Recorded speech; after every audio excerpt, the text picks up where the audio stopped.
Welcome to the deep dive.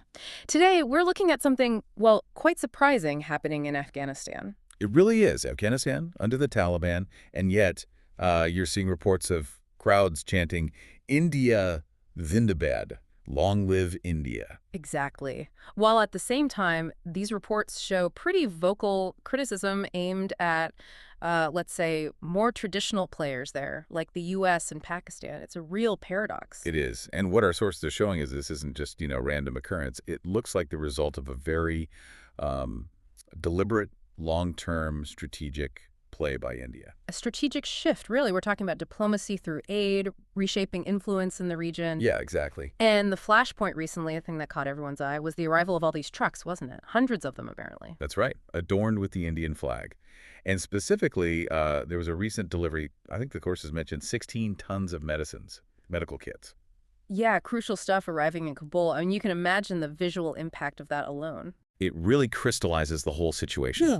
So our mission today, what we want to unpack for you is the logic behind this. Yeah. How is India using things like, well, malaria and dengue medicine as a tool? As diplomacy, essentially. As effective diplomacy, yeah. Yeah. Winning hearts and minds, gaining economic access.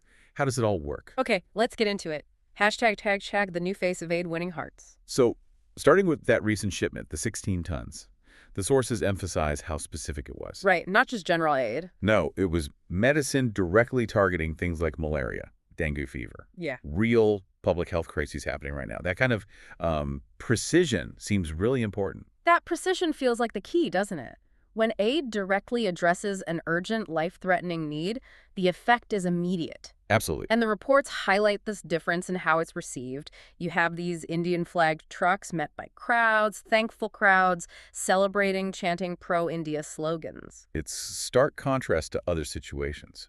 The sentiment seems to have shifted quite dramatically. So why the shift? The sources suggest the Afghan people, who maybe once looked to the U.S. or others for, big security plans. Right, massive restructuring efforts. They now see India as a, quote, true friend.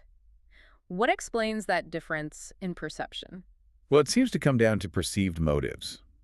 The analysis suggests that decades of involvement by some others were often seen as tied to specific military goals, political agendas. And often ended abruptly, right? High-profile exits, promises maybe not kept. Exactly. Whereas India's approach, even now with the Taliban in charge, seems focused on consistent, maybe lower key, but sustained delivery of essentials. They're not trying to dictate the government, just help people survive day to day? That seems to be the perception. They're not seen as trying to control things.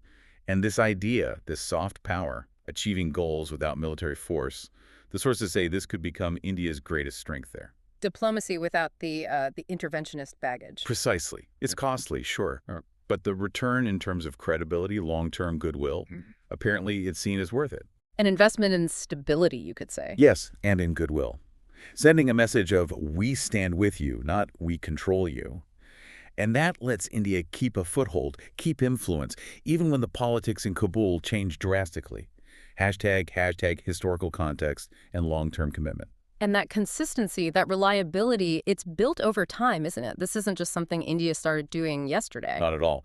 This recent aid, it's really just the latest chapter in a decades-long story. Yeah. The policy goes back to at least 2001, focused on reconstruction. And the scale of it is, well, pretty immense. The sources put the total assistance since 2001 at over $3 billion. $3 billion, yeah.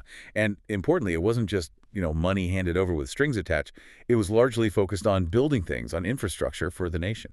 $3 billion. That's a serious commitment. What kind of visible, lasting things did that build? Things that still matter today. Well, the list is long. You've got major power projects, crucial road networks, schools, hospitals, the base. Some standard development aid, perhaps. Some of it, yes. But then you had the really big symbolic projects, things that stand out as almost geopolitical statements, like the Afghan parliament building. Right, I remember that. Building a parliament. That's different from sending medicine, isn't it?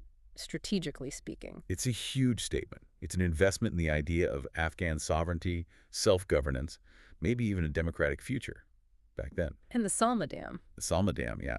Now officially called the Afghan-India Friendship Dam, a massive hydroelectric and irrigation project.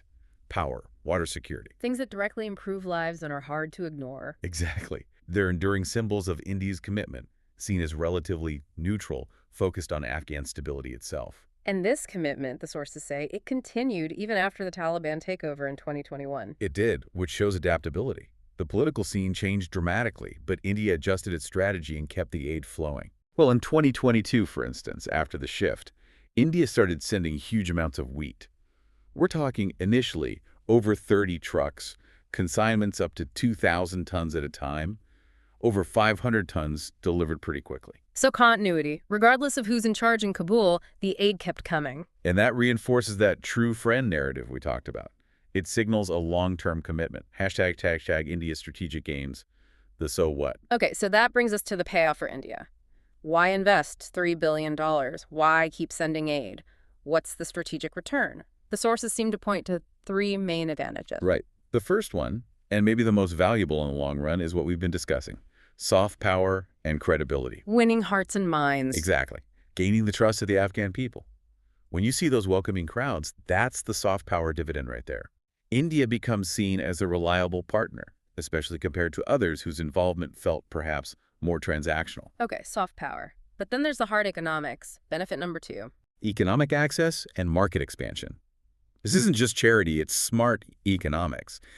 All this aid, this long-term engagement, it creates a stable, almost loyal demand for Indian goods. What kind of goods? Essentials mostly, things like cement, tea, food products, those medicines we mentioned. It gives Indian farmers, exporters, a reliable market. And for Afghans. They get access to affordable, trustworthy goods. India kind of displaces maybe more expensive or less reliable imports from other places. They're building a market share based on consistency. Makes sense. But the third benefit, this sounds like the really big strategic play, strategic hold and alternatives. This is about logistics, right?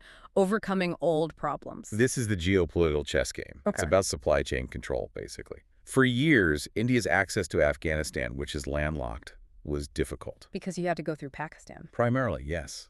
And that route could be unreliable, subject to political tensions, blockades. A logistical bottleneck. Precisely.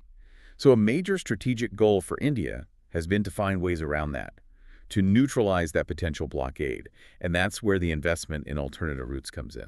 And for anyone following regional geopolitics, the key name here is Chabahar Port, isn't it? Absolutely central. Yeah. The sources really highlight Chabahar in Iran. It's crucial because it gives India a sea route to Iran, and from there, establish road and rail links into Afghanistan. Completely bypassing Pakistan. Completely. And alongside that, they've also developed air corridors for trade, especially high-value goods. It makes their access resilient. So the billions invested bought goodwill, yes, but also concrete geopolitical leverage. Securing economic access against potential interference. That's the real strategic calculation. That's the comprehensive picture, yes.